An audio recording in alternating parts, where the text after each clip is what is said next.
Bem-vindos à Casa Jota, para essa discussão tão importante que nós vamos trazer aqui hoje, esse debate, né? Hoje a nossa discussão será sobre um tema que ganhou relevância no cenário brasileiro e mundial também, né? Que é o aluguel por temporada. É aguardado um julgamento no Superior Tribunal de Justiça, o STJ, que pode vir a fixar uma tese sobre o aluguel por temporada via plataformas digitais em condomínios residenciais. O que está em jogo aqui vai além da questão condominial.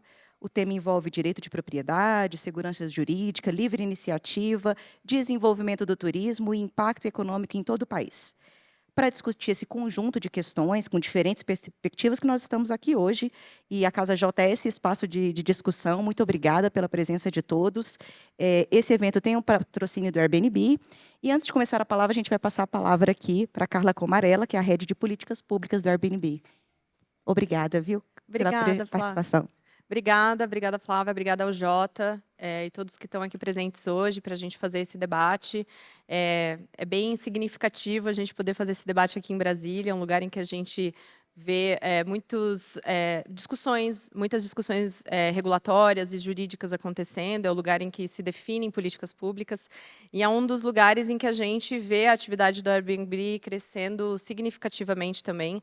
Então, é muito especial estar aqui hoje, obrigada. E para começar esse debate, queria contar um pouco o que está por trás, né, dessa discussão jurídica.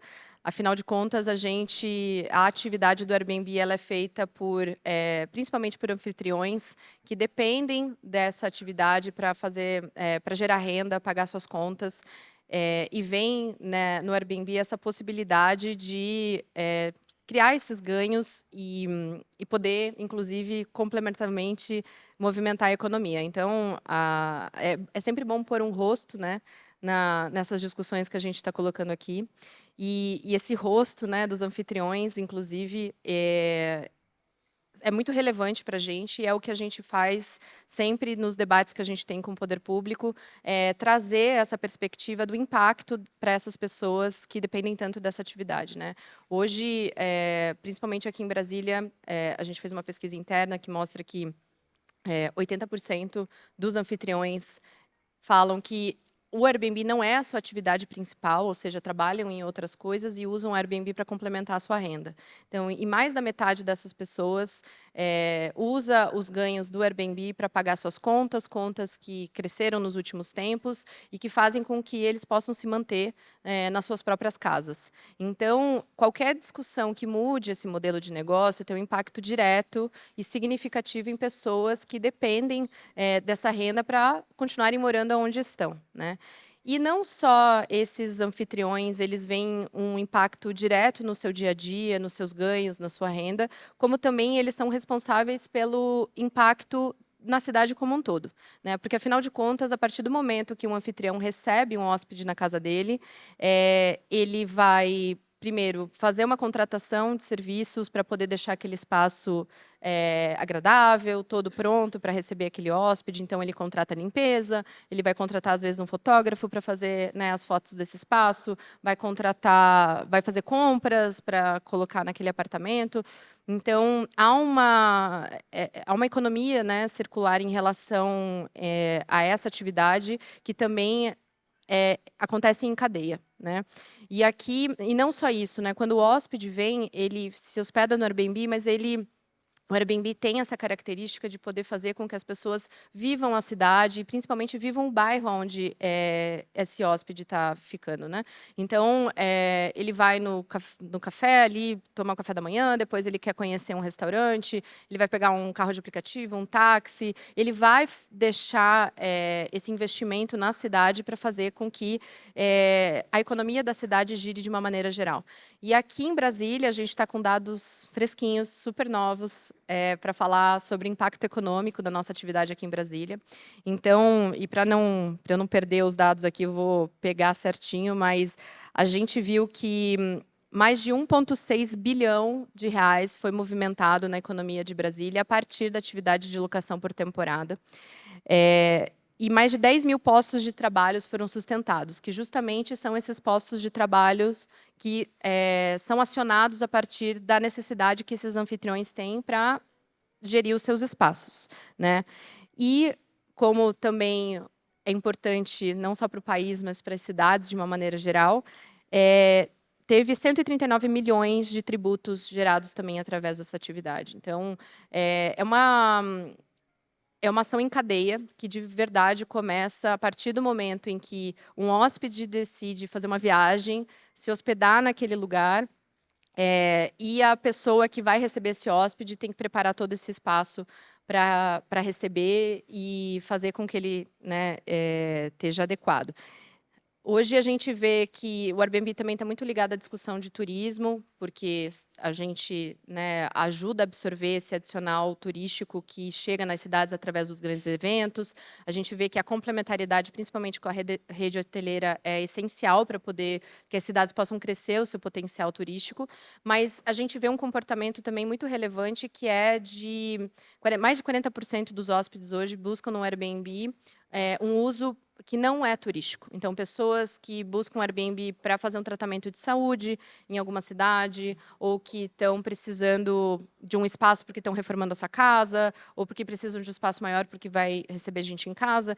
Então, isso também é super relevante, porque mostra um pouco da dinâmica das cidades e o quanto o Airbnb ele ajuda a absorver essa demanda que é necessária, né? Então, hoje a gente vai fazer uma discussão muito voltada para o regulatório, para o jurídico, mas é sempre bom pensar quem está por trás dessa discussão toda, que são pessoas, e pessoas que dependem dessa atividade para manter seu estilo de vida, manter sua família. Então, é uma lembrança que a gente sempre tenta trazer para uma coisa não ficar dissociada da outra. Então, espero que vocês gostem do debate hoje. O Airbnb está super à disposição a todos aqui para a gente continuar as conversas. Agradeço mais uma vez o Jota e, bom debate para todos. Muito obrigada, Carla.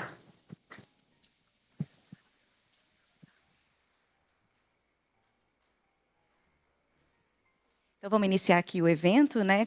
Vamos começar com essa parte da discussão jurídica. Eu vou moderar essa primeira mesa aqui, e eu gostaria de convidar para subir aqui o José Eduardo Cardoso, jurista, ex-ministro da Justiça e ex-advogado-geral da União. Muito obrigada pela sua participação.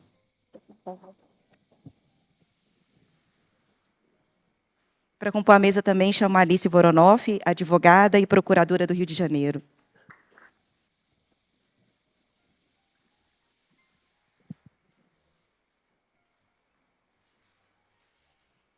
Bom, então vamos começar agora, né, a discussão.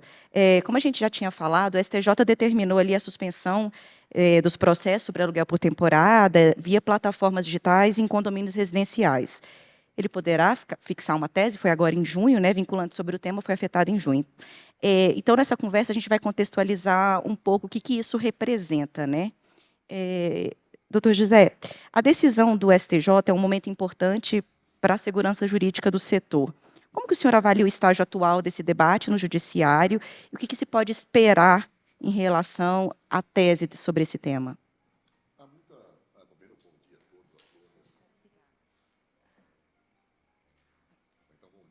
A todos, a todas, a minha ilustre debatedora que está conosco aqui, a nossa mediadora.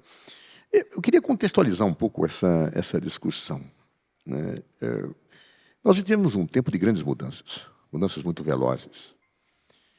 E nesses momentos históricos, a língua portuguesa destina uma palavra muito forte para expressar um sentimento muito comum de insegurança, que chama misoneísmo, o apego ao passado, o medo do futuro, o medo do presente. Eu não sei como lidar com uma realidade que a minha cabeça não está adaptada para isto. O misoneísmo no mundo jurídico, eu diria até um pouco maior e acentuado, pela natureza dos nossos cursos de direito, que fundamentalmente são cursos dogmáticos. Então, quem aprende o dogma não consegue entender a mudança do dogma e o processo de transição para novas realidades. Me lembro de um aluno meu, um ex-aluno meu, que quando entrou em vigor o Código Civil, ia falar novo, mas já está velho, 2015, tinha sido revogado o Código Civil 16, ele estava em pânico. E ele falou, mas professor, o que eu faço? Eu falo, faz o quê? Do quê? Mudou o Código Civil, vou ter que fazer outra vez a faculdade? Meu Deus. Claro, mudou o parâmetro normativo e eu tenho que estar capacitado para entender esta realidade, os novos tempos, as novas perspectivas. E o que está acontecendo é exatamente isso no plano dessas locações de imóveis para curta permanência. Nós estamos acostumados com certas situações dogmáticas e quando sai da casinha e surge uma nova realidade que por meio de um aplicativo eu posso fazer locações, eu me perco e fico inseguro. Então, eu tenho visto, e esse debate aí, respondendo a tua pergunta, tem suscitado polêmicas das mais diversas e curiosas. Tem quem defenda, por exemplo, que não, isto não é propriamente uma locação por temporada, que pela lei é definida como residencial. É um outro tipo de locação. Mas como outro tipo? A nossa lei não fala um prazo de 90 dias que qualifica. Qual a diferença no regime jurídico se você escolhe um imóvel por uma imobiliária, por um anúncio de jornal impresso, ou se olha um aplicativo? Nenhum. Isso não afeta o regime jurídico. Então, me parece evidente que o regime jurídico é o mesmo que está consolidado na legislação. Claro, eu posso ter uma legislação nova, que faça adaptações, que faça exigências, mas até que isto venha, esta é a realidade que se enquadra na nossa normatividade, apenas que, ao invés de olhar uma placa na rua e ligar para o corretor, eu estou procurando num aplicativo, o que facilita imensamente a vida de locadores e locatários. Logo, e aí me permito, para ser breve, para não tomar muito tempo, pedir para professor, ex-parlamentar e advogado falar é um inferno, que não para, né? Esta situação, da forma em que está colocada, tem feito a dificuldade de se rejeitar pelo misoneísmo essa nova realidade, tem feito a construção de teses como essa, artificiosas, ou então argumentos que não têm base, permita, de reflexão jurídica direta no sistema normativo. Por exemplo, num dos julgamentos do STJ, eu vi, por exemplo, utilizar como argumento matérias de jornal que falavam, olha, o PCC alugou apartamentos pelo Airbnb. Pergunto, mas será que o PCC não poderia alugar por meio de uma imobiliária? Há alguma diferença? Não. Aliás, várias vezes já aconteceu isso, né? Que organizações criminosas alugarem por meios convencionais imóveis. Outras vezes falam, olha, está aqui, várias cidades do mundo já proibiram ou colocaram restrições pesadíssimas. Bem, é verdade. Então, se você for pegar Paris, se você for pegar Barcelona, recentemente estive lá vendo Bordeaux coloca restrições, Biarritz coloca restrições. Mas por quê? É alguma realidade que tem no Brasil? Não. Eu não vou nem entrar no mérito dessas proibições nesses países, porque não as conheço suficientemente. Mas, em todos os casos, isso se deve à ausência de moradias para os cidadãos que lá residem. Como os proprietários têm mais vantagem econômica em alugar para Airbnb, eles não querem fazer aluguéis permanentes e preferem a situação da venda por temporada, porque ganham mais. E as pessoas não têm onde morar. Estas cidades não têm como expandir. Essas cidades não têm o espaço passível de ensejar construções novas, o incentivo à construção civil, sem grandes problemas urbanos. Então, o que o poder público faz? E eu não vou entrar nesse mérito, mas fala, não, vamos criar restrições. Mas esse é um problema do Brasil. As pessoas não têm onde morar por causa do Airbnb, é isso? Nós não temos espaço para construção. Ao contrário, nós desejamos a construção civil, nós desejamos o incremento econômico. Então, esse transporte acrítico de realidades do exterior para a nossa me espanta. Me espanta. E eu só explico isso por algo que não é a estrita racionalidade, mas o misoneísmo. Ou seja, um medo. Eu não entendo. Eu estou com receio das novas realidades. Este é o contexto e procuro responder a sua pergunta nessa linha. E o que o senhor espera aí em relação a essa tese do STJ? Já tem mais ou menos um indicativo? Como que vai ser essa discussão ali? Vai ser um embate duríssimo, porque quando você tem diante de si sentimentos passionais e a emoção, a racionalidade, ela precisa encontrar o tom certo, porque não você perde. Isso quem foi da vida política, como eu fui durante muito tempo, sabe disso. Me lembro de um livro de um neurologista, foi assessor do Partido Democrata nos Estados Unidos, que ele falava como funciona o cérebro no processo de tomar decisões políticas. Não estou falando de política, estou falando de jurídico, mas é bem parecido. E ele mostrava o seguinte, que os republicanos tinham ganho muitas eleições porque os democratas faziam discursos racionais, demonstrando a racionalidade, o erro, e os republicanos faziam apelos emocionais, perdiam as eleições. Ele falou, nós temos que... a racionalidade tem que ser casada com a emoção. E nós, enquanto advogados e agentes operativos do direito, nós temos que, nesse debate, falar com o coração e com a mente, mostrando que o coração, a passionalidade, não tem base na realidade, pelo contrário, a passionalidade mostra, como num caso recentemente julgado pelo STJ, de uma senhora que vivia do Airbnb, uma senhora que era incapaz e perdeu o seu sustento. Então, vamos falar de emoções? Falemos de emoções. Ou seja, falemos de emoções, mas falemos também da razão jurídica, que me parece indiscutível nesse caso. Muito obrigada. Alice, agora essa para você. A lei do inquilinato, ela disciplina e permite a locação por temporada, mas a facilitação via plataformas digitais, como o Airbnb, tem interpretações divergentes nos tribunais. O que está ali o nó jurídico da questão? O que está em discussão, para a gente entender melhor o que está acontecendo também nas instâncias inferiores? Bom dia a todas e todos. Bom dia a esse painel maravilhoso. Acho que o ministro Cardoso já apresentou, né, muitas das dificuldades e dos nós que estão profundamente relacionados a argumentações que de certa forma, são insuficientes, né, do ponto de vista da racionalidade jurídica. Se a gente for, essa pergunta é muito certeira, é muito importante, porque quando a gente faz a reconstrução um pouco da trajetória do STJ, né, lá desde 2021, nos primeiros precedentes, e a gente tenta reconstruir, né, a linha de argumentação do STJ, é muito difícil, tá? Então, se vocês tentarem, ontem eu me pus a fazer esse exercício, eu peguei os 2 precedentes de 2021, peguei o de 2026, o que está em aberto ainda, é muito difícil.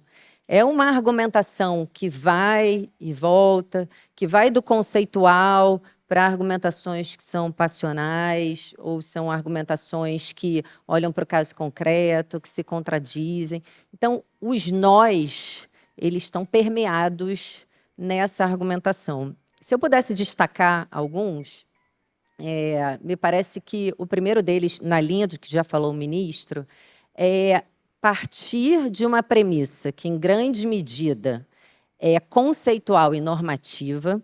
Então, os precedentes, eles fazem questão de dizer, né, que essas ocupações por curta temporada, por meio de plataformas, elas não são hospedagem, né, à luz da lei que regula a hospedagem comercial, porque a hospedagem ela precisa de um licenciamento, tem um pacote de serviços, uma atenção. Então, de fato, não é hospedagem, mas também não é a locação por temporada residencial, que está prevista no artigo 48 da Lei do Inquilinato. E por que não é?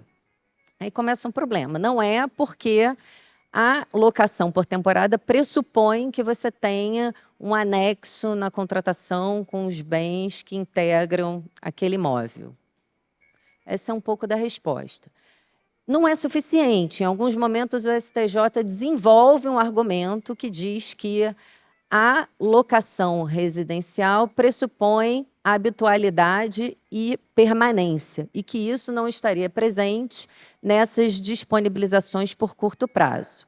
Qual que é o grande desafio? O STJ, com todo respeito, não cumpriu o ônus de enfrentar o artigo 48 da Lei de Locações, porque, como disse o ministro, o artigo 48 permite exatamente aquilo que é feito na grande, imensa maioria dos casos, em que você tem ocupações por menos de 90 dias, em que você tem ocupações que não são ali acompanhadas por um pacote de serviços, em que aquele imóvel, né, ele é alugado de maneira completa, em que você não tem fragmentação, porque isso aconteceu no primeiro precedente de 2021. Você tinha uma hipótese de uma unidade que tinha sido reformada para ocupar mais, né, de um hospedeiro que tivesse naquela unidade. Eles não se conheciam, servia café da manhã, lavava roupa, mas era uma situação bem diferente, né? Então, me parece que o primeiro nó é enfrentar o artigo 48 da Lei de Locações, porque a gente tem ali uma definição que nos atende, que está prevista no ordenamento jurídico. Então, me parece que esse é o primeiro nó. O segundo nó é olhar para a realidade, e aí isso é alguma coisa que no direito se repete muito, né? Quando o direito dá as costas para a realidade vai lá, agradece e dá as costas para o direito. Então, o que a gente tem, no caso concreto, são muitas pessoas que se valem, né, dessas possibilidades de aluguel facilitado dos seus apartamentos para ter um complemento de renda, para viver. Então, não olhar para essas realidades e presumir, porque ali são presunções genéricas, né, que esse tipo de ocupação ele viola o sossego, a segurança e a saúde, é se descolar da realidade. Então, no fim do dia, qual será a resposta que a realidade vai dar para o direito? Se, de fato, a gente tiver um precedente do STJ que valide um modelo que a gente está chamando de modelo opt-in, né, e não opt-out. E aí, esse é um terceiro elemento. Hoje é tão badalada a LINDB, né? A gente fala tanto lá do artigo 20 da LINDB, das consequências, mas quando a gente vai ler as decisões do STJ, as consequências elas não aparecem. Então, eu estava aqui antes, né, conversando, e a gente estava falando de consequências, mas são consequências de uma ótica muito mais ampla, consequências não só em relação à renda daquela pessoa, ao turismo, às possibilidades, mas consequências em relação à perspectiva federativa, porque Carla vinha falando para mim, essa é uma discussão que está toda ali pautada na realidade de Rio de Janeiro e São Paulo. Mas não é uma discussão que considere as variedades regionais de um Brasil, em que no Norte, no Nordeste, no Centro-Oeste, você precise desse tipo de tecnologia que agrega, que facilita, para justamente você desenvolver minimamente a economia e proporcionar ali um crescimento que é esperado. E não olha para uma realidade de conversa com stakeholders que são públicos. Isso também, para mim, é assustador. Eu sou subprocuradora-geral do Estado e quando eu penso no Estado do Rio de Janeiro, eu penso no meu futuro, em atividade econômica. O Rio de Janeiro é um Estado que tem uma vocação turística gigantesca, até porque ele precisa fazer, né, essa passagem de transição energética, né, os recursos minerais que vão se esgotar. Então, a gente precisa perguntar, né, para o município, para os prefeitos, qual o tipo de planejamento daquelas cidades e o que se espera para você tomar uma decisão de que é possível e que não é possível fazer. Então, essas dimensões de complexidade dessa discussão, elas não estão no STJ. E a outra complexidade, depois a gente fala um pouquinho mais dela, é tomar uma decisão que tem uma aparência de neutralidade, porque no fim do dia que eu estou dizendo para você, olha, você pode ter esse tipo, né, de atividade dentro da sua unidade. Você só precisa obter uma aprovação em assembleia condominial por 2/3. É fácil, sim, é só uma questão procedimental, não é uma questão de vedação do seu direito de propriedade, né? Mas que tipo de consequência isso tem quando a gente analisa de uma ótica de economia comportamental, de economia que fala em custos de transação, de viés de inércia, de padrão, default, né, de comportamento padrão, default. A gente sabe que quando a gente entra numa situação com uma decisão tomada pela gente, o custo de eu sair dessa situação é muito grande. Eu sempre vou desconfiar na minha cabeça, poxa, eu estou vivendo aqui, o meu condomínio funciona, estão me chamando para uma assembleia, para discutir se agora eu vou permitir que tenha Airbnb, e aí já aparece um diabinho na cabeça, né? Mas isso vai realmente atrapalhar a minha vida. Então, o custo da inércia, nesse caso, ele é tão grande que ele não restringe o direito de propriedade, ele vai esvaziar a possibilidade de usar, fruir e gozar aquela unidade de uma maneira que está prevista na lei, que está prevista no artigo 48 da lei. Então, são alguns dos nós, né, que estão colocados aí na mesa para serem discutidos no tema que está afetado. Alice, a suspensão dos processos, né, que foi feita agora, de alguma forma também ajuda? Porque pode ter essas opiniões e avaliações divergentes em tribunais em todo o país? Me parece que sim, me parece que é uma medida muito desejável, né, e muito correta, porque, de fato, o espaço de insegurança jurídica, né, que hoje está colocado nessa matéria é enorme. E aí, o precedente mais recente, que é o da segunda sessão, ele é um precedente que traz assim, conceitos jurídicos indeterminados, né? No voto da ministra Nancy, ela diz que esses contratos atípicos de curto prazo, eles são lícitos e eles podem assumir naturezas jurídicas diferenciadas de acordo com a verificação, no caso concreto, da exploração reiterada ou profissional da unidade. Então, o que é exploração reiterada? O que é exploração reiterada? A exploração reiterada é eu, na verdade, viabilizar uma vez por mês um Airbnb, ou viabilizar uma vez por semana, ou não sei. Então, de fato, é uma insegurança jurídica tão grande que me parece que a decisão veio, né, bem a calhar. Ministro, a Alice trouxe um ponto interessante que tem essa diferença, que parece que a discussão está sendo feita muito pensando só Rio de Janeiro e São Paulo, e você tem um país muito diverso, né, e muito grande, que é no caso do Brasil. Então, eu queria entender, do ponto de vista prático, quais são as consequências jurídicas de uma eventual restrição de aluguel por temporada em condomínios residenciais, tanto para os proprietários quanto para os usuários, e o próprio mercado imobiliário, que o senhor até chegou a comentar ali na sua primeira fala. Eu acho desastroso.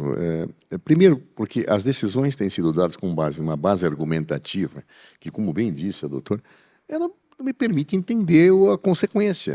O que eu quero alugar assim? Então, quantos dias eu preciso alugar sem ter uma consequência? Eu não sei. Ou seja, isso traz uma insegurança imensa, né, que até vira uma solução legislativa que nem sempre, às vezes, sai com a clareza necessária, fica absolutamente infernal com aqueles locadores que alugaram, ou que têm seus imóveis para fazer. Você não sabe o que vai fazer. Então, isso é gravíssimo. Para uma sociedade que vive da circulação de riquezas, a insegurança jurídica é um dos maiores pecados que se vive, né? E mais ainda, pegando uma carona na doutora, na exposição dela, eu vejo um argumento que acho maravilhoso naqueles que defendem a tese oposta que eu aqui defendo, que a doutora defende, que é o argumento seguinte, fala, não, isto aqui não é, aluguel pelo Airbnb não é uma locação residencial, é comercial. Aí você pergunta, mas por quê? Porque o locador tem renda. Aí eu me pergunto, mas existe alguma locação em que o locador não ofere renda? Será que... Qual a diferença entre locação e comodatos? Me permitem a distinção. E eu não vejo resposta ao argumento. E isso me mostra um aspecto bastante curioso. O sistema processual brasileiro, o chamado diálogo processual, é um diálogo não dialogado, porque é um diálogo entre páginas surdas. Eu vi recentemente, por razões profissionais, um julgamento na Inglaterra, um outro sistema, em que os experts, que fazem pareceres, são chamados para prestar um depoimento e são arguídos duramente pelas partes. Então, as páginas 42, o que o senhor quer dizer? Não contraria a nota de rodapé que o senhor deu no livro e tal? Eu achei isso fantástico, eu queria ver no Brasil isso. Eu pagaria para ver no Brasil algo parecido, ia ser bastante divertido. E eu gostaria de chegar para alguém que defende esta tese, um jurista, e dizer, professor, locação existe sem renda? O que distingue a locação comercial da residencial é o locador oferir renda? É essa a distinção? Percebe? Não tem propósito. Daí o porquê eu acho que esta abertura, esta paralisação, ela oxigena, ela vai permitir audiências públicas, ela vai permitir que a gente coloque o lado da razão e da emoção na perspectiva calibrada para que a gente tenha diálogo, porque páginas de um processo não dialogam. Um fala o que quer, o outro responde o que bem entende, e eu não tenho um diálogo efetivo nesta paralisia formal que o nosso processo civil caracteriza. Logo, acho que esta realidade é péssima. Não, se você perguntasse, se chegasse um cliente no meu escritório assim, doutor, eu quero me adequar à jurisprudência do STJ, que tipo de contrato por Airbnb eu posso fazer com quanto tempo? Eu falo, meu filho, eu não sei. Minha bola de cristal quebrou faz muitos anos, eu não encontro mais outra loja que eu possa cobrá-la para entender como é que isso vai se desdobrar. Obrigada. Doutora Alice, a gente estava, né, nessa discussão que a gente está tendo aqui, a gente vê uma tensão ali entre a autonomia dos condomínios e o direito constitucional de propriedade, né? Como que a senhora enxerga esse equilíbrio e qual que deveria ser o critério interpretativo do STJ para resolver esse conflito? É possível essa resposta? Tudo... Acho que a gente, né, como disse o ministro, a gente está aqui para discutir, né? E o ambiente do STJ, né, o tema repetitivo, ele é uma ótima oportunidade para que os argumentos sejam trazidos com franqueza, né, com razoabilidade, com bom senso, e não pautados em premissas ou generalizações, muitas vezes até paternalistas, né, do que é bom para cada condômino, né, o condômino que é o sossego, a segurança, a paz e a saúde, mas o que isso significa? Ou ter ali locações por temporada significa que isso não possa ser feito ou assegurado por meio de normas condominiais que tratem do convívio naqueles espaços comuns? Então, o papel da autonomia condominial, ele sem dúvida é relevantíssimo. Todos os precedentes do STJ tratam ali do papel da convenção, da força normativa, estatutária, da aderência. E, sem dúvida, esse é um elemento que está colocado nessas discussões. Mas ele não é absoluto, né? Ele precisa respeitar o ordenamento jurídico, ele precisa respeitar a Constituição. E a Constituição, a regra geral na Constituição, é a regra de proteção dos direitos fundamentais, das liberdades e da propriedade. Então, as interpretações que sejam canhestras e que, de alguma forma, restringam de maneira desproporcional esses direitos, elas não são só não desejáveis, elas são inconstitucionais, elas são vedadas. E essa dimensão, ela precisa ser trazida com honestidade intelectual para a discussão do STJ, porque hoje o que se tem feito é não trazer esse tipo de discussão com essa honestidade. Como eu tinha mencionado antes, na prática, condicionar a utilização para um uso de Airbnb que não fragmenta a unidade, que mantém ali a unicidade, que não presta um pacote de serviços, que está submetida ao artigo 48 da Lei de Locações, condicionar ao modelo opt-in é inviabilizar, na maioria dos casos, esse tipo de atividade. Então, você está restringindo o direito de propriedade ou você está aniquilando uma porção daquelas faculdades que derivam do direito de propriedade que estão protegidas constitucionalmente, como cláusulas pétreas. Isso precisa ser discutido. Pode ser que se chegue à conclusão de que não, que é uma restrição que é legítima, que é uma maneira de interpretar a regra padrão que é legítima, mas isso precisa ser discutido. Assim como o princípio da proporcionalidade precisa ser discutido, que a gente aprende todos os dias. Vamos lá, teste da adequação, teste da necessidade, teste da proporcionalidade em sentido estrito.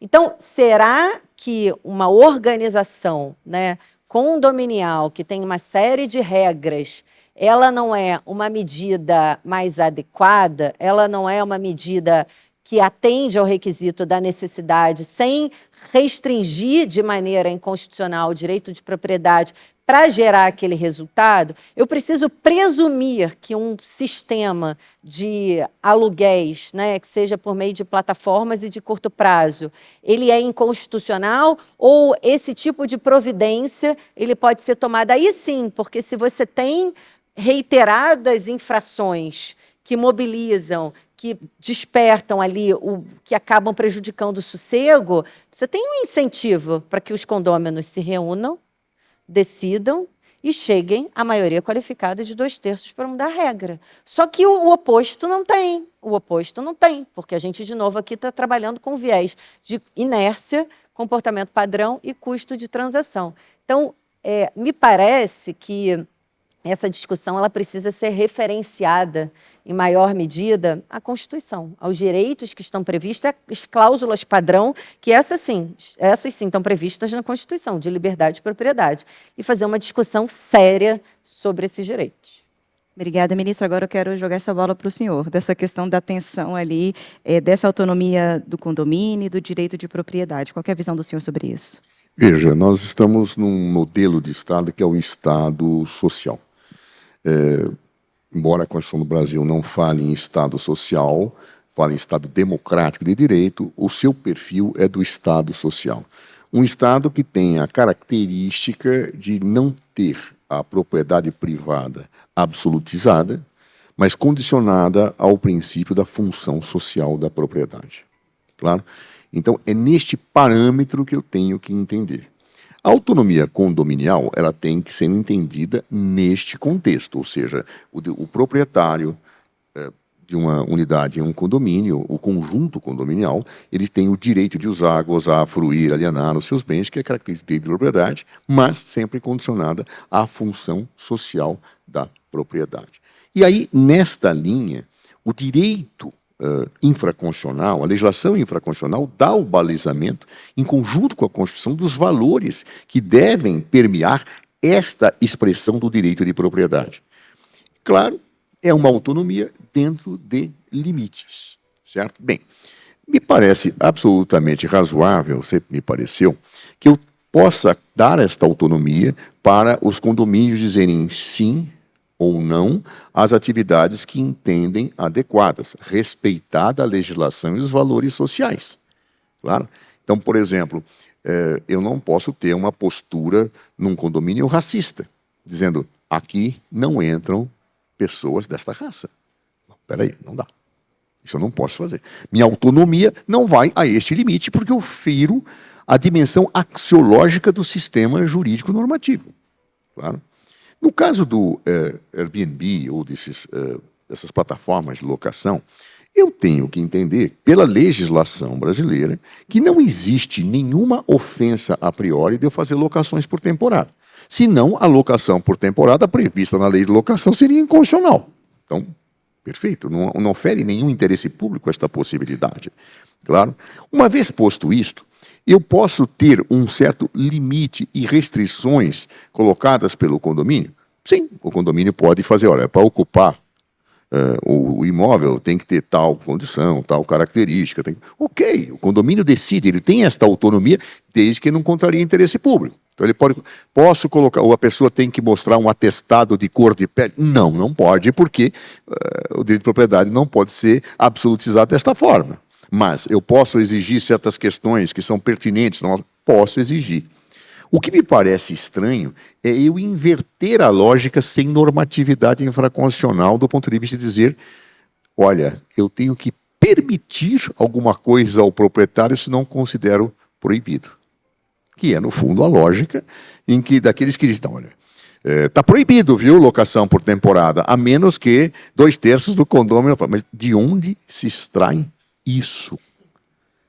Eu aprendi, e tem horas que eu tenho muitas vezes vontade de refazer o curso de Direito, deixar de ser professor e voltar a ser aluno, falar assim, alguma coisa eu perdi na evolução do pensamento, porque não bate com aquilo que eu estudei a minha vida inteira.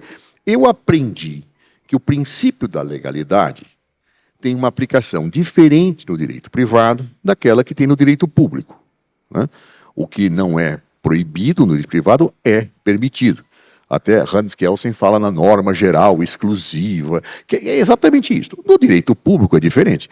Como o administrador está executando leis e esse é seu papel, o que a lei não autoriza é proibido. Mas isso é para o direito público, isto é para a administração pública. Essas locações estão no plano do direito privado. Então, o que não é proibido é permitido. Onde está proibido na Constituição brasileira? E na legislação infraconstitucional, a locação por temporada não está proibida.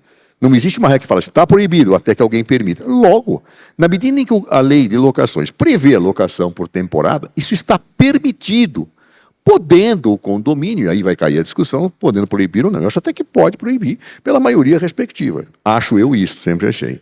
Porém, inverter a lógica, inverter a principiologia, o que está proibido até que seja permitido no direito privado, isto é uma ofensa, sim, ao direito de propriedade. Isto é uma ofensa, sim, à lógica sistêmica de um Estado de Direito. Pelo menos numa sociedade capitalista com essas características. Diferente seria em outras sociedades. Aqui, nisto, não. Então, portanto, aí é o meu espanto. Tem horas que eu tenho que voltar a entender o direito como se nunca tivesse estudado ele. Ministro, então, nesse raciocínio, na opinião do senhor, a legislação atual, ela oferece segurança jurídica para todos os envolvidos nessa cadeia, né? Os proprietários, hóspedes, passando pelas plataformas. sim ou não, e a aplicação do Sim. judiciário, sim ou não. Oferece segurança, a legislação oferece segurança jurídica, o que não quer dizer que eu não possa aperfeiçoá-la. Eu posso aperfeiçoar diante de novas realidades, eu aperfeiçoo. Então, vou colocar, olha, vamos dar esta resposta, vamos dar aquela. Perfeitamente possível, esse é o papel do parlamento, do órgão produtor de leis. Mas, atualmente, isto é uma locação por temporada, está na lei, a lei deixa claro. Então, nesses parâmetros legais, dentro da principiologia da Constituição, eu decido como fazer. Absolutamente seguro. O que está trazendo segurança jurídica, portanto, não é a lei, é a interpretação que dela se faz. E esse é um problema grave. Toda vez que eu entro no plano do chamado ativismo judicial, eu quero precisar o que eu estou chamando aqui de ativismo, porque a palavra tem vários significados, né? Eu estou chamando de ativismo judicial a produção normativa pelo Poder Judiciário indo além dos limites argumentativos adequados que se extrai de uma lei. Claro? Eu não sou daqueles que acham que a lei tem só um sentido. Vejo vários pensadores que acham isso e eu os respeito. Eu acho que a lei pode ter vários significados, todos sustentáveis argumentativamente dentro de um padrão de racionalidade e de convencibilidade. Ora, se eu passo por uma decisão judicial que não encontra amparo argumentativo, plausível, diante das opções normativas, eu tenho um ativismo. E eu acho que, nesse caso, há um ativismo. Eu não vejo plausibilidade para dizer que não é locação residencial porque gera lucro, francamente. Isto aqui é, com todas as vênias até se encontrarem, um contrato atípico. Atípico por quê? Onde está a natureza? Quer dizer que a forma pela qual as partes se aproximam para fazer um contrato muda a sua natureza jurídica? Como assim? Então, eu não consigo ver, aí é a minha opinião, plausibilidade argumentativa para a produção de uma decisão como essa. Então, eu caio no ativismo. Se eu caio no ativismo, eu caio numa insegurança jurídica brutal, o que contraria um princípio básico dos Estados de Direito, que é o princípio da segurança jurídica. Claro? Então, infelizmente, neste caso, nós estamos diante desse dilema. Obrigada, a gente está caminhando para o fim. Alice, você gostaria de fazer alguma consideração final sobre a nossa mesa aqui? Não, achei perfeito. Gênero, número e difícil, grau. né, Alice? Porque não, é uma eu escutei coisa... agora o ministro Cardoso, eu estava aqui concordando e falando. É exatamente isso, assim, o que eu poderia agregar? É exatamente isso, é uma situação até de certa perplexidade, sabe, Exato. Flávio?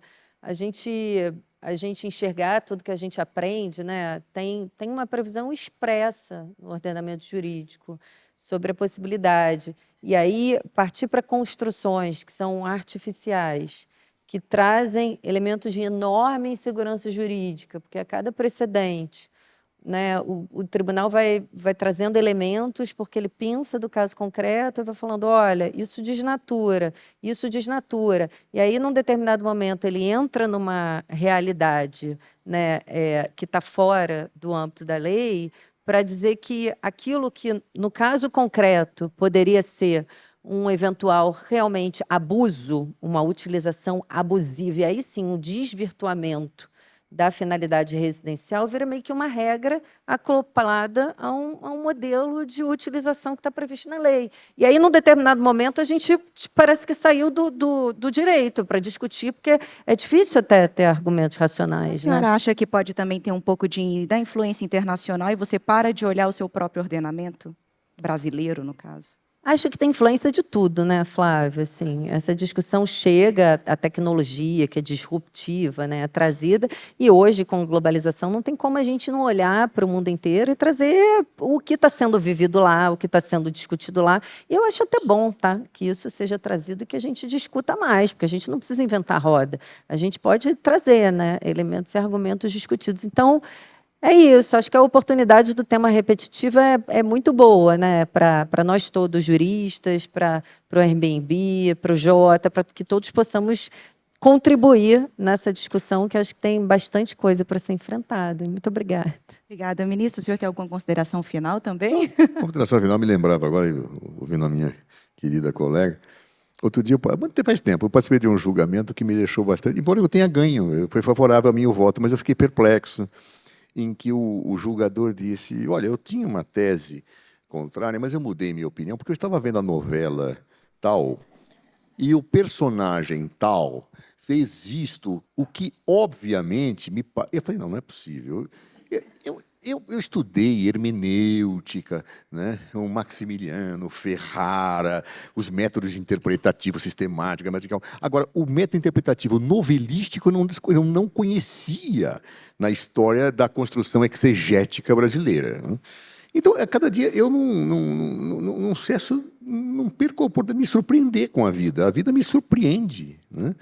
E em alguns casos me surpreende. Esse é um dos que me surpreende. Eu não consigo entender como é que não é locação residencial porque gera lucro. Eu não consigo entender por que é atípico se tem a lei falando da locação por temporada.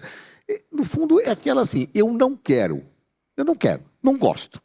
Uma decisão emocional. E aí vamos encontrar razões para fundamentar. Então, eu pego o jornal, falo da violência, falo do PCC, falo que é uma construção atípica. No fundo, eu adoraria que os embargos de declaração no Brasil fossem respondidos oralmente. Eu queria ver as respostas. Muito obrigada, eu agradeço ao ministro Eduardo Cardoso, agradeço a Alice pela contribuição e pelo debate, espero que vocês tenham gostado. Nós vamos agora passar para o segundo painel, só um minutinho.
Bom dia, pessoal. Vamos dar continuidade ao debate aqui agora com a professora e pesquisadora na área de turismo urbano, Mariana Aldrigue, e o consultor de projetos da FGV, Ivi Lavatori. Obrigada pela presença de vocês. E a gente vive um momento histórico, né, no turismo brasileiro, temos números recordes e o aluguel por temporada é parte central desse cenário. E aí, a nível de contexto, eu queria falar desse estudo da FGV que mostra que a atividade da Airbnb movimentou mais de 113 bilhões na economia brasileira em 2025, sustentou mais de 700 mil empregos e gerou quase 9 bilhões em tributos. E, Lavatori, você participou desse estudo, né? Quais são os principais achados e como é que a FGV mensura os efeitos que vão além da acomodação em si? Bom dia a todos, é um prazer estar aqui. Obrigado, Luísa, Mariana também. Bom, a gente fez esse estudo a primeira vez ano passado, com dados de 2024, e agora ele está sendo atualizado e divulgado aos poucos, com dados de 2025 já atualizados. Esses números que você falou, de 113 bilhões de movimentação econômica total, já são do resultado dessa edição do estudo no Brasil todo, né? Tem algumas aberturas, então tem resultados por região, tem para algumas capitais, e para o estado de Rio de Janeiro e São Paulo. A gente, para fazer esse estudo, conto muito com a ajuda da Carla, do Nicolas, do Amar, todo o pessoal do Airbnb que nos fornece os dados para essas análises. São muitos dados que a gente precisa. Eles fazem uma pesquisa muito robusta com todos os hóspedes da plataforma, né? São mais de 10 mil pesquisas respondidas que a gente tem acesso aos dados para entender como é que as pessoas gastam o dinheiro durante a viagem, fora da hospedagem, que é o grande impacto econômico que a gente analisa. A gente usa a metodologia de insumo-produto, que ela é amplamente consolidada em todo o mundo para fazer estudos não só de impacto econômico na área do turismo, mas de cultura, economia criativa e diversos outros setores. A gente usa isso na fundação para fazer outros setores econômicos, mas há muitos anos a gente faz isso para a área de turismo. E aí, enfim, a gente usa a matriz de insumo-produto, que é a do IBGE, ela tem de acesso público, mas a gente adaptou isso para a nossa realidade. A gente consegue fazer atualizações para além do que está disponível, né, publicamente, e a gente, através do que a gente consegue identificar de estrutura de custos das pessoas e dos anfitriões, a gente consegue chegar ao que se movimenta de dinheiro no total da economia. Você falou em movimentação econômica total de 113 bi, 9 bilhões de tributos, mas a gente ainda tem geração de renda de mais de 31 bilhões, e a gente também tem contribuição para o PIB, que está além de quase 63 bilhões de reais. Então, a contribuição econômica dessa plataforma para a economia brasileira é sensacional e gigantesca, né? São mais de 500 setores, né, da economia afetados diretos ou indiretamente, né? E aí, Mariana, eu queria te perguntar como o aluguel por temporada se insere nessa cadeia e qual que é o seu papel específico na distribuição dos benefícios econômicos do turismo por todo o território brasileiro, que é bem grande. Está funcionando? Bom, bom dia a todos. Queria agradecer o convite. Eu venho de uma área que raras vezes está em debates assim, que é falar exclusivamente de turismo. E é muito interessante porque quando a gente começa a discutir turismo, eu acho que até no painel anterior faria sentido pensar que a gente sempre vai usar o referencial próprio. Não tem como. Então, quem usa o Airbnb é a favor do Airbnb, quem não usa vai dizer que não, os motivos que quiserem que não vão usar.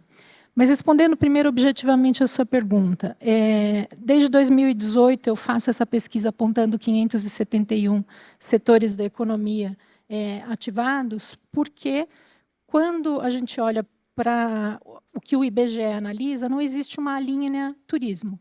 Ou eles separam em hospedagem ou alimentação, e a alimentação inclui alimentação fora de casa, então muitos de nós hoje não vão voltar para casa para almoçar, portanto, parte do nosso custo de alimentação vai entrar numa possível conta turismo, aí você vai ter transportes, e dependendo de que transporte, dependendo da cidade, entra ou não entra. Então, a não existência de uma linha específica de turismo faz com que se use as atividades características do turismo.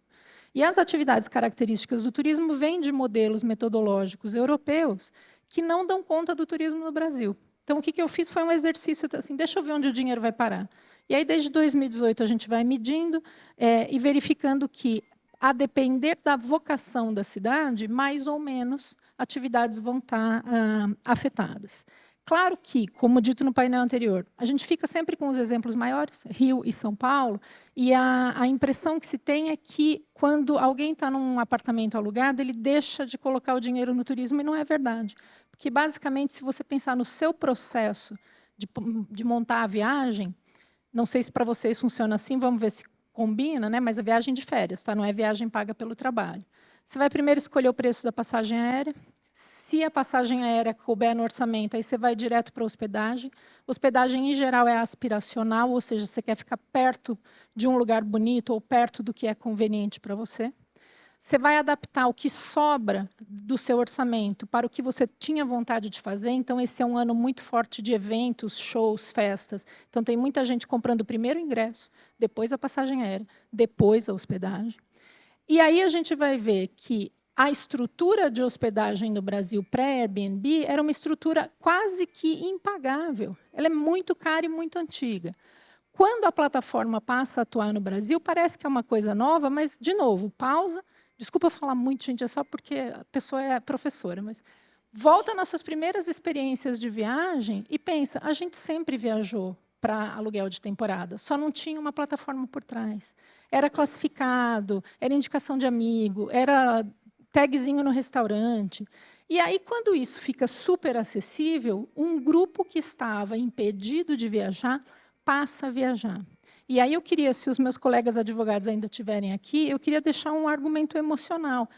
O diferente começa a acessar espaços, e esse diferente a gente pode colocar como preconceito, mas é muita gente, muito casal homossexual, muitos negros, muitos jovens viajando e acessando espaços que antes estavam intocados. Mas é muito difícil colocar a questão do preconceito na pauta. Portanto, onde chega o dinheiro? Chega basicamente em tudo que a gente tentou economizar para não gastar com hospedagem e passagem aérea. E aí, pensa o que você imaginar. São Paulo, roupas, restaurantes, presentes de maneira geral, tudo que você imaginar da 25 de março ao Oscar Freire, muito transporte por aplicativo ou não, compras de presente para levar para casa, tudo que tem a ver com a sua experiência de viagem, muito gasto de farmácia. Quando eu fiz uma análise para o Carnaval de São Paulo, farmácia, ou o que se vende em farmácia, estava em 4º lugar. E aí você pensa, vai desde camisinha até engove, né? Pega todas as prateleiras e o que a gente precisa de uma farmácia.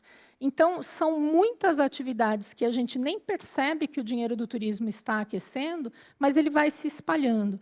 E, para mim, e aí eu sou uma advogada do Airbnb desde sempre, o fato de você não deixar em espaços específicos da cidade. Aí não é o caso de Brasília, que está muito planejada, mas quando você pensa o Rio, São Paulo, ou mesmo Curitiba, Belo Horizonte, você começa a colocar as pessoas em outros bairros. E aí elas olham para outras vidas, olham para outras formas de viver. E como a gente agora está chegando num turismo ultra sustentável, se der certo, a gente está levando pessoas para comunidades distantes, que provavelmente vão ficar em lugares que nem imaginavam receber visitantes. Enfim, perdão. Mas pensando principalmente nesse gancho, né, dessa relação do aluguel por temporada com outros setores, com outras questões, qual que poderia ser o efeito de mudanças ou limitações a esse modelo via plataformas digitais, se vocês dois puderem responder? Mariana me deu vários ganchos aqui, eu acho que eu consigo explicar algumas coisas, de não dizer exatamente qual seria o impacto, mas a partir do que a gente vê como impacto, pensar no que se poderia perder depois de alguma mudança.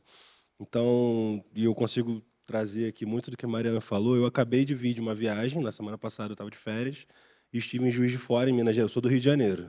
E fui para Juiz de Fora com minha esposa, meu filho, minha sogra, porque minha esposa tinha um congresso lá. Para isso, eu aluguei uma casa no Airbnb, porque os hotéis estavam cheios e porque eu queria ficar num lugar aberto, não queria ficar fechado. Estava saindo do Rio de Janeiro de um apartamento para ficar em outro apartamento, eu preferi ficar do lado de fora, ver os tucanos passando, os passarinhos, enfim, meu filho adorou aquilo. E eu também. E, além disso, a gente almoçou fora, a gente alugou um carro, eu não tenho carro, a gente alugou um carro, eu tive que pagar combustível. Aí eu chegar lá, a gente almoçou fora, eu fui ao mercado para fazer um churrasco, minha esposa tem tios lá em Juiz de Fora, então a gente fez churrasco em casa. Então, todos os gastos que a gente fez fora do Airbnb, eu não estou falando só do que a gente gastou para o anfitrião da casa. Quando a gente chegou lá, os anfitriões estavam lá, ele recebeu o dinheiro da plataforma e ele tem os gastos dele. Isso é um impacto econômico. Ele usa aquilo como um complemento de renda, boa parte, ou a maioria dos anfitriões usa isso para complementar a renda, então ele usa isso no dia a dia dele, e aí ele vai usar isso com gastos de saúde, de educação, no comércio, enfim, no transporte. Se ele tem um carro, ele vai pagar financiamento, seguro, manutenção, vai pagar o combustível dele, ele vai complementar a renda dele e injetar esse dinheiro na economia nos gastos normais da vida dele. E o hóspede, a gente gasta com os setores característicos, as atividades características do turismo, né? E que são todos esses que eu falei aqui, o comércio, o transporte, alimentação, bares e restaurantes, né? E toda vez que a gente realiza um desses gastos, a gente movimenta uma cadeia gigantesca por trás disso, que vai até, se eu fui no restaurante, eu movimento até o setor de agricultura, até o cara que está produzindo uma folha de alface lá no início da cadeia produtiva.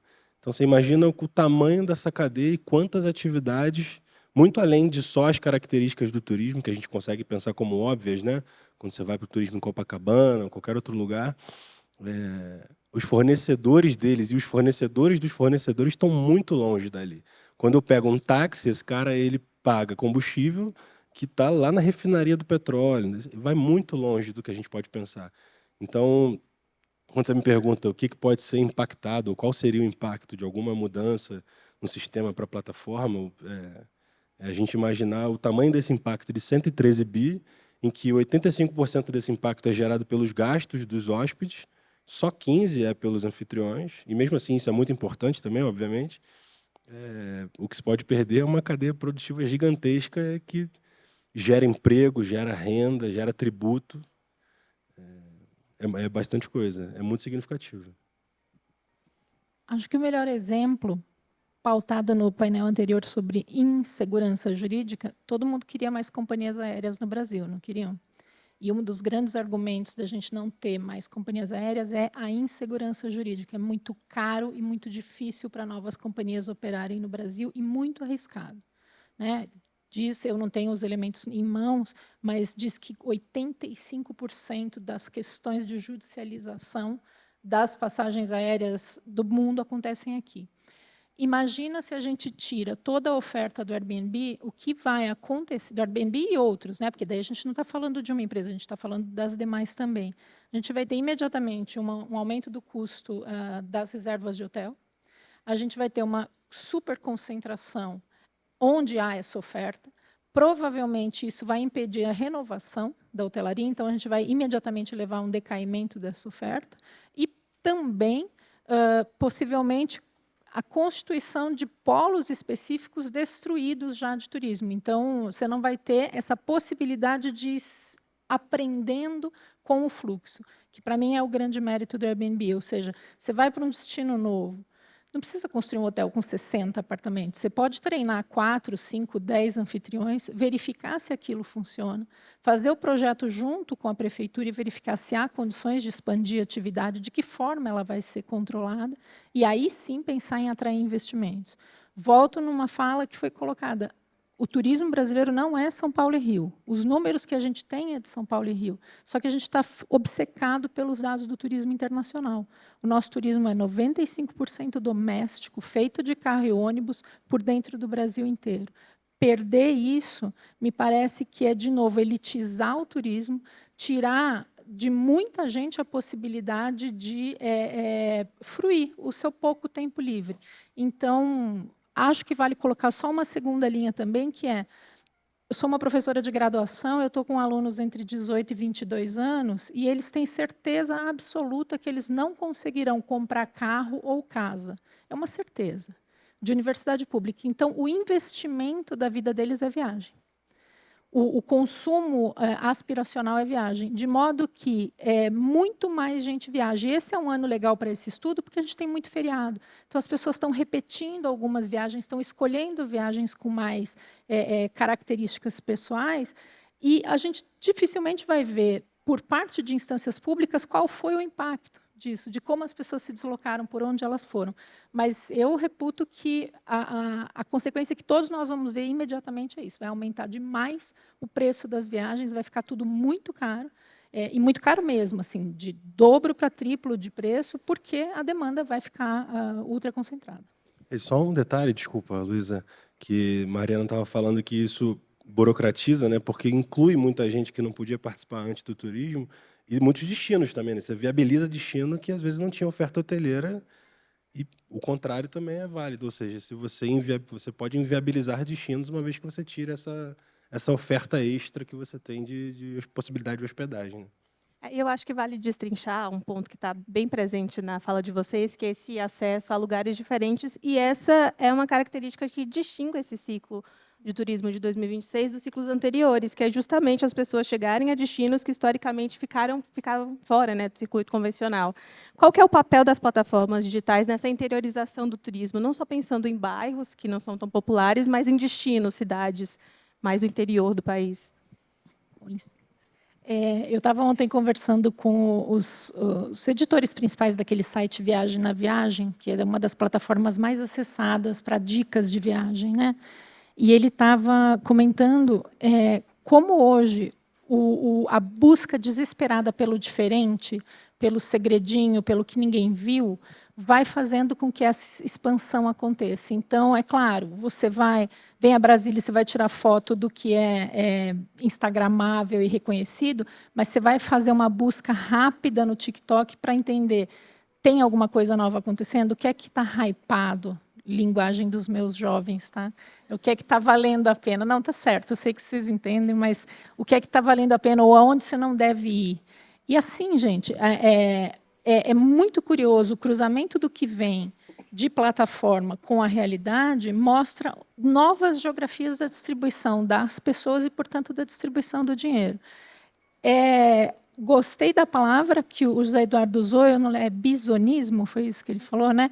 Esse apego ao passado me deixa muito triste, porque ele reflete muito da hotelaria, mas pensa hoje, eu queria achar um exemplo muito espetacular, mas sei lá, a chance de você experimentar um queijo feito da forma mais artesanal possível, numa fazenda que está a 150 quilômetros daqui, e que você descobriu porque alguém foi antes de carro e resolveu postar, e, de repente, por um monte de benefícios e possibilidades tecnológicas, está com você hoje. Então, qualquer restrição a isso, para mim, me parece ser, de novo, um cerceamento da possibilidade e do acesso de muita gente. A gente é um país ainda muito artesanal, muito da cultura, muito da troca.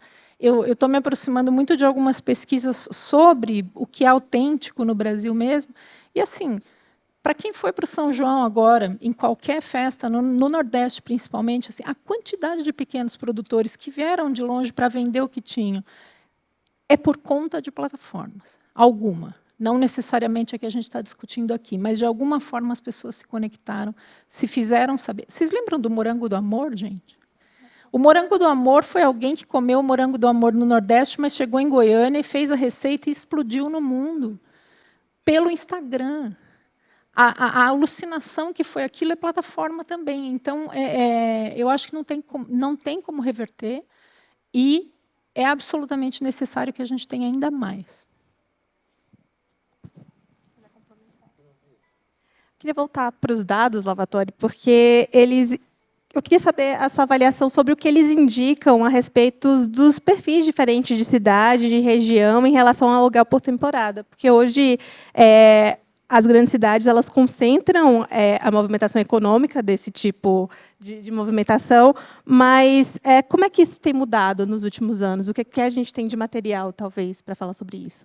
Isso traz para a gente, de novo, um pouco do que eu falei agora há pouco, e Mariana também, da viabilização de outros destinos, né? Então, a gente, obviamente, vê onde tem maior fluxo, tem maior circulação de dinheiro, então o impacto econômico, a movimentação econômica total e todo o resto dos indicadores vai ser maior nos grandes locais. Então, na capital do Rio, na capital de São Paulo, é onde está a maior parte do impacto econômico. Mas, por exemplo, no estado de São Paulo, só 35% do impacto econômico está na capital. O resto, os 65% restantes, estão nas outras cidades. Então, você tem boa parte do impacto de São Paulo fora da Grande São Paulo. Você tem, no Rio de Janeiro, metade do impacto econômico na capital do Rio. Todo o resto está fora da capital. Então, isso também é muito significativo.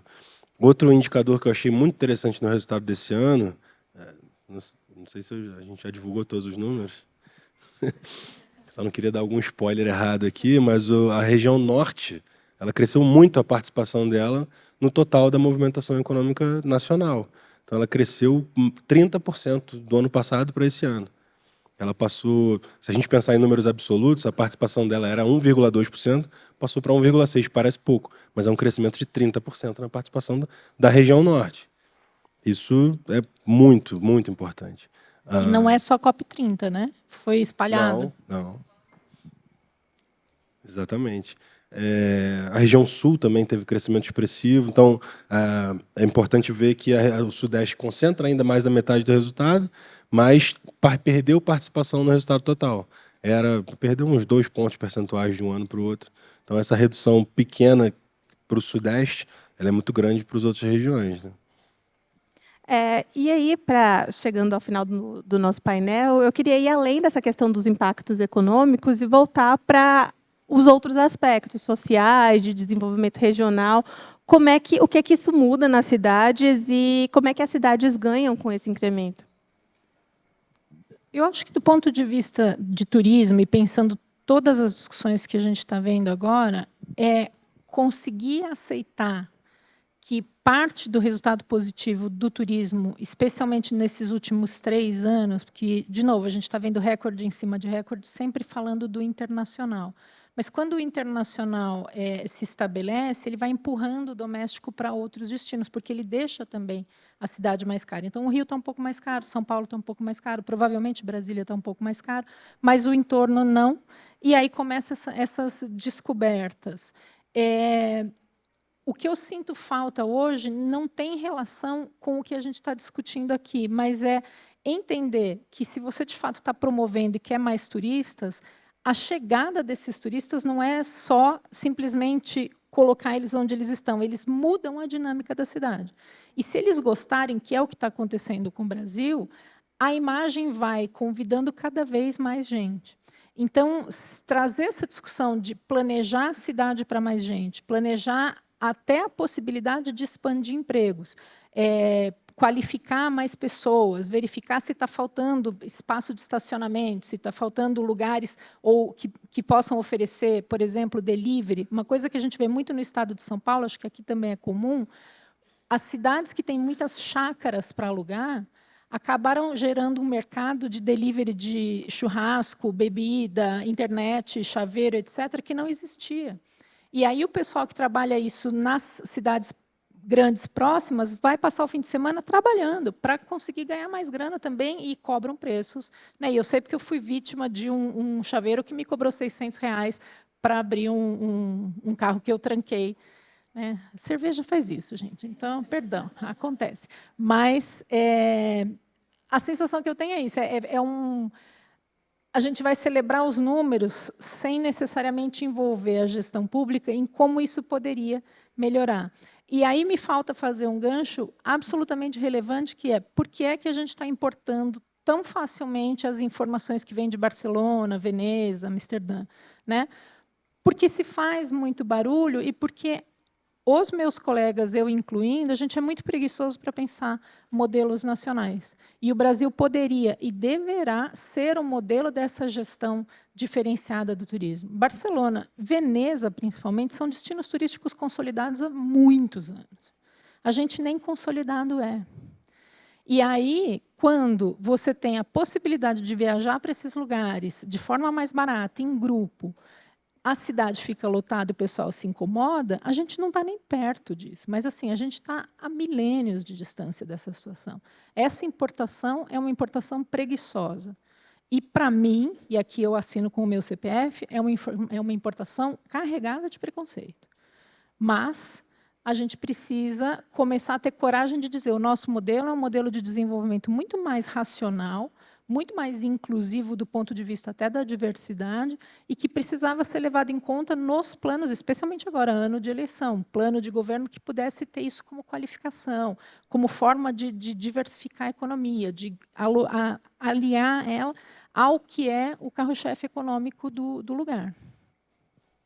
Eu falo muito, perdão. Queria agradecer a vocês dois e também dar um espaço para considerações finais sobre o assunto, o que mais surgir de importante. Só para complementar a última fala da Mariana, e aí puxando a sardinha para o meu lado, um pouquinho, é que tudo isso que ela falou de preparação para desenvolver novos destinos, no fim, vai possibilitar os governos locais, as prefeituras, gerarem mais emprego, mais renda a partir do turismo. Então, quando você desenvolve o turismo, você vai gerar mais emprego e renda em todos os lugares. Obrigada. A gente encerra aqui o evento Aluguel por Temporada em Debate. Agradecemos a todos pela presença aqui na Casa J e até a próxima.